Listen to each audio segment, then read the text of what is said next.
राजा परीक्षित से कहने लगे, हे राजन, अब तक आपने भागवत के अष्टम स्कंद के पंचम अध्याय तक की कथा को श्रवण किया। अब हम आपको आगे की कथा सुनाते हैं।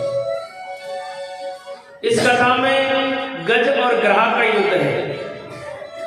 गज ग्रह युद्ध की कथा को जब भगवान श्री सुखदेव जी महाराज सुनाने लगे तो कहने लगे कि जब सृष्टि के 4 मनुओं का वर्णन हुआ, उन 4 मनुओं में महाराज गज और ग्रह की सुंदर कथा आती है। कहते हैं कि क्षीर सागर के बीच में एक त्रिकूट नाम का पर्वत था। ध्यान देना, क्षीर सागर के मध्य में त्रिकूट नामक एक पर्वत था। उस पर्वत का विशाल रूप कहते हैं कि 10,000 योजन में होके फैला हुआ है। राजा परीक्षित ने कहा कि हे गुरुदेव, इस पर्वत को त्रिकूट पर्वत क्यों कहते हैं?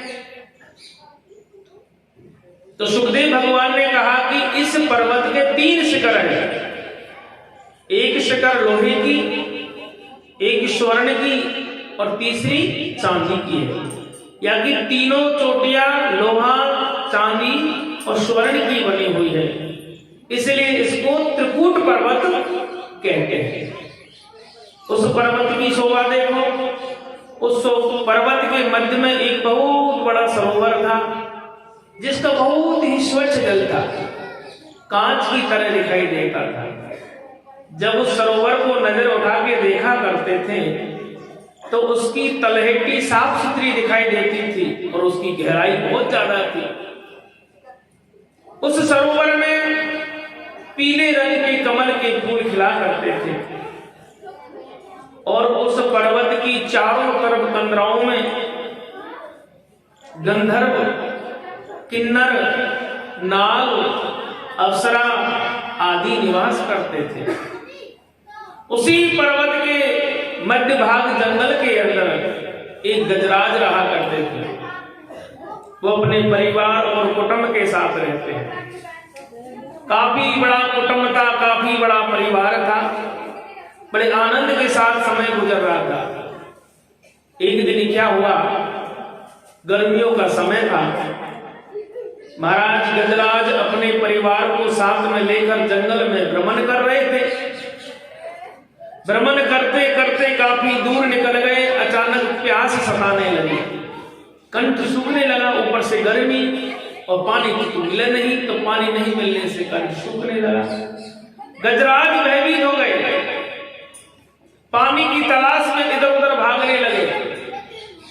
जब पानी ढूंढने से नहीं मिला, इधर ऊपर तपती हुई धूप जिसके प्रभाव से मस्तिष्क से मद बहने लगा। मद को देखकर गजराज और मन चंचलित होने लगा। वृक्षों की डालियों को तोड़ते हुए, वृक्ष पौधों को उखाड़ते हुए पूरे जंगल को हिला के फेंक दिया, पर पानी कहीं नजर नहीं आया। आखिरकार गजराज पानी की तलाश में भागा जा रहा है, चीखता जा रहा है, भागा जा रहा है और उस सरोवर के पास आ जाते हैं। सरोवर के जल को देखकर गजराज ने पहले तो जल पिया। शीतल जल और मीठा जल पीकर अपनी आत्मा को तृप्त किया, बच्चों को, पत्नी को जल पिलाया। अब जल तक तो बात ठीक थी, अब ठंडा ठंडा पानी, ऊपर से गर्मी। तो गजराज ने सोचा चलो स्नान कर लेते हैं। गजराज उसमें स्नान करने लगे। सूंड में जल भरे, कभी बच्चों को नहलाने लगे जावे, कभी पत्नी को नहलावे। तो उस सरोवर के अंदर खलबली मचने लगी। अब होता क्या है, उस सरोवर के मध्य भाग में एक मगरमच्छ रहता है। उस पानी की चहल पहल देखकर उस मगरमच्छ की नींद खुल गई और क्रोध में भर करके बाहर की ओर देखा तो एक हाथियों का झुंड उस सरोवर में जल क्रीड़ा कर रहा है।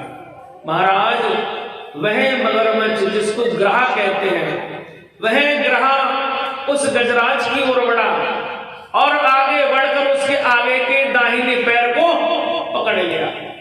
जैसे ही पैर को पकड़ा, गजराज चीखने लगा, चिल्लाने लगा, अब मेरे भाई बहनों, अचानक गजराज को चीखता चिल्लाता देखकर उनकी पत्नी, उनके बच्चे भयभीत हो गए। आपस में सूंड से सूंड को बांध लिया और सब उसकी मदद कर रहे हैं। पर सुबह से शाम हो गई, गजराज को छुड़ा नहीं पाए। पूरी रात हो गई, गजराज को छुड़ा नहीं पाए। पूरा दिन हो गया, गजराज को छुड़ा नहीं पाए। 7 दिन और 7 रात बीत गए, पर गजराज को छुड़ा नहीं पा रहे हैं। आखिरकार जो बच्चे थे वो एक एक करके जाते हुए नजर आने लगे। गजराज कहने लगा, हे मेरे बेटा, हे मेरे पोता, हे मेरे नाती, मैंने तुम्हारे लालन पालन करने के लिए पूरा जीवन संघर्ष करते बिता दिया। तुम बीमार रहे फिर भी मैंने तुम्हारा संग नहीं छोड़ा, तुम कष्ट में रहे फिर भी मैंने तुम्हारा संग नहीं छोड़ा। आज तुम्हारे पिता बहुत बड़े संकट में फंसे हुए हैं, इस संकट में अपने पिता को छोड़ के जा रहे हो, ये कैसा धर्म है तुम्हारा? बच्चों ने एक भी शब्द नहीं सुने पिता के, चुपचाप वहां से चल देते हैं अपनी पत्नियों को लेकर, अपने बच्चों को लेकर। अब गजराज ने पत्नी की ओर देखा। पत्नी बोली, स्वामी 7 दिन 7 रात रह गए तुम्हारी सेवा करते करते, ये ग्रह तुम्हारे पैर को छोड़ने वाला नहीं है। अब मैं कब तक भूखी प्यासी यहां बैठी रहूं? मुझे तो बच्चों के साथ जाना है। जो पत्नी जिसके जीवन का लालन पालन रक्षा करने का संकल्प जो गजराज ने लिया, आज वही पत्नी छोड़ करके जाती नजर आई। अब महाराज गजराज अकेले रह गए, ऊपर से ग्रह ने पैर पकड़ रखा है। अब ग्रह जो है ताकत लगाता है, ग्रह जैसे जैसे ताकत लगाता है गजराज सरोवर में डूबने लगता है। कहते हैं कि तिल के समान ही सूंड दिखाई देती थी। फिर गजराज ताकत लगाता, बाहर आता, फिर डुबा देता, फिर बाहर आता, फिर डुबा देता। अब तो क्या है, गजराज ने सोचा है कि जिसके पीछे मैं आज तक भाग रहा था वो सब तो मुझे छोड़ के चले गए। अब दुनिया में कोई किसी का नहीं है प्यारे, अब तो भगवान से हेत लगा लिया जाए, वही मेरी नैया को पार लगाएगा। जब गजराज ने हार करके, सब कुछ भुला करके मेरे प्रभु को याद किया, मेरे कन्हैया को याद किया, मेरे द्वारकाधीश को याद किया, आंख भर आई, सूंड में कमल का फूल ले लिया, अगला पिछला सारा जन्म याद करने लगा। अचानक दिव्य दृष्टि हृदय में प्रकट हुई और अगले जन्म का जो भजन किया हुआ बल वो पर मिलने लगा। गजराज ने एक मंत्र बोला है, ओम नमो भगवते तस्मै यत् चित्तात्मकं पुरोखाया दिवीजाये परेशया धीमहि। इस मंत्र का जाप गजराज करते रहे और एक दिन नहीं किया, ये युद्ध एक दिन नहीं चला, गज और ग्रह हजारों वर्षों तक लड़ते रहे थे। आखिरकार मेरे द्वारकाधीश को दया आई, गजराज बार बार हिम्मत हारने लगा, अंतिम श्वास गिरने लगा। फिर गजराज पर मेरे द्वारकाधीश की कृपा हुई, मेरे कन्हैया की कृपा हुई और गरुड़ जी पे विराजमान होकर भगवान प्रकट हो गए। बोलो भक्त वत्सल भगवान ने सर्वप्रथम उस ग्रह के मस्तिष्क को सुदर्शन चक्र से काट दिया और दूसरा हाथ उठाकर गजराज के मस्तिष्क पे रखा। देखते देखते गज भी देवता बन गए और ग्रह भी देवता बन गए। दोनों देवता बनकर प्रकट हुए, हाथ जोड़ के भगवान को प्रणाम किया। इत्यादि श्री ऋषिकेश प्रद्युम्नाय जलजोत्तमं। हे जगत के पालन करता, हे जगदीश, हे मेरे नाथ, आज हम बहुत दिनों में जाकर इस कष्ट से मुक्त हुए हैं, इस शरीर से मुक्त हुए हैं। भगवान ने दोनों को आशीर्वाद देके वैकुंठ भेज दिया। भगवान अंतर ध्यान हो गए, पर सुखदेव भगवान कहने लगे, हे राजा परीक्षित, ये जो ग्रह था ये इस जन्म का नहीं, ये अगले जन्म में एक गंधर्व था। ध्यान देना, ये ग्राह जो मगरमच्छ बन करके जो महाराज गजराज के पैर को पकड़ के सरोवर में बैठा था, ये ग्राह अगले जन्म में गंधर्व था। इसका नाम हू नाम था। एक बार महामुनि देवल ऋषि का अपमान इसके हाथों से हो गया।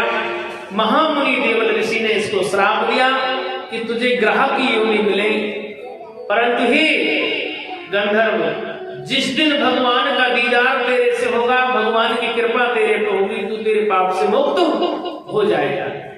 आज गजराज की कृपा पात्र से वह ग्रह की मोक्ष हुई और भगवान के धाम चला गया। फिर सुखदेव बाबा ने कहा कि ये गजराज जो है, जो हाथी बन के जन्म लिया, ये अगले जन्म में द्रविड़ देश के राजा थे। कहां के थे? द्रविड़ देश के। इनका नाम था इंद्रधुम्न। इंद्रधुम्न के राजा एक बार अज्ञानवश महामुनि अगस्त का अपराध कर देते हैं। महामुनि अगस्त ने इस राजा को श्राप दिया कि तू हाथी की योनि में रहेगा। आज हाथी की योनि पाकर गजराज बने। भगवान की कृपा पात्र मिलने से, ग्रह के पैर पकड़ने से ये आज पाप से मुक्त हुआ। दोनों भगवान के परम धाम चले जाते हैं। तभी तो कहते हैं मेरे प्यारे, ओ सावरिया ले चले पर